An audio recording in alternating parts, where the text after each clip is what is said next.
ಚುನಾವಣೆ ಗೆದ್ದ ನಂತರ ಈ ಮಠಕ್ಕೆ ಬಹಳ ನಡ್ಕೊಳ್ತೀವಿ. ಸೊ ಶ್ರೀಗಳನ್ನು ಭೇಟಿಯಾಗಿ ಅವರ ಆಶೀರ್ವಾದ ಪಡೀಲಿಕ್ಕೆ ಮುಂದಿನ ರಾಜ್ಯದ ಭವಿಷ್ಯ ಮತ್ತು ನನ್ನ ಭವಿಷ್ಯ ಉಜ್ವಲ ಆಗಲಿ, ನಮ್ಮ ಸರ್ಕಾರ ಒಳ್ಳೆ ರೀತಿ ಕೆಲಸ ಮಾಡಲಿ ಅಂತ ಹೇಳಿ ಪೂಜ್ಯರ ಆಶೀರ್ವಾದ ಕೇಳಲಿಕ್ಕೆ ಬಂದಿದ್ದೆ.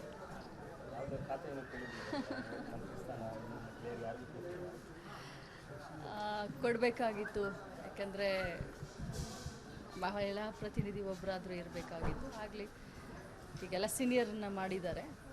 ಸೆಕೆಂಡ್ ಲಿಸ್ಟ್ನಲ್ಲಿ ಖಂಡಿತವಾಗ್ಲೂ ಮಹಿಳೆಯರಿಗೆ ಅವಕಾಶ ಕೊಡ್ತಾರೆ.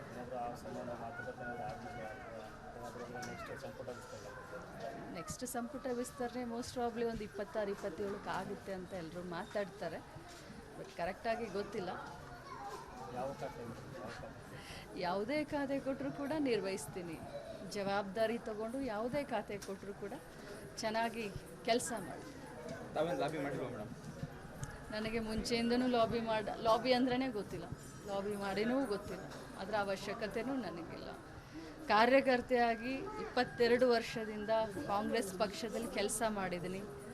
ಯೂತ್ ಕಾಂಗ್ರೆಸ್ನಿಂದ ಸಂಘಟನೆ ಮಾಡಿದ್ದೀನಿ, ಜಿಲ್ಲಾ ಕಾಂಗ್ರೆಸ್ ಅಧ್ಯಕ್ಷೆ ಆಗಿದ್ದೀನಿ, ರಾಜ್ಯ ಮಹಿಳಾ ಕಾಂಗ್ರೆಸ್ ಅಧ್ಯಕ್ಷೆ ಆಗಿ ಕೆಲಸ ಮಾಡಿದ್ದೀನಿ. ಸೊ ಇಡೀ ರಾಜ್ಯದ ಜನರಿಗೆ ಗೊತ್ತು, ನಮ್ಮ ಕಾಂಗ್ರೆಸ್ ಪಕ್ಷದ ಎಲ್ಲ ಮುಖಂಡರಿಗೂ ಗೊತ್ತು. Thank you sir.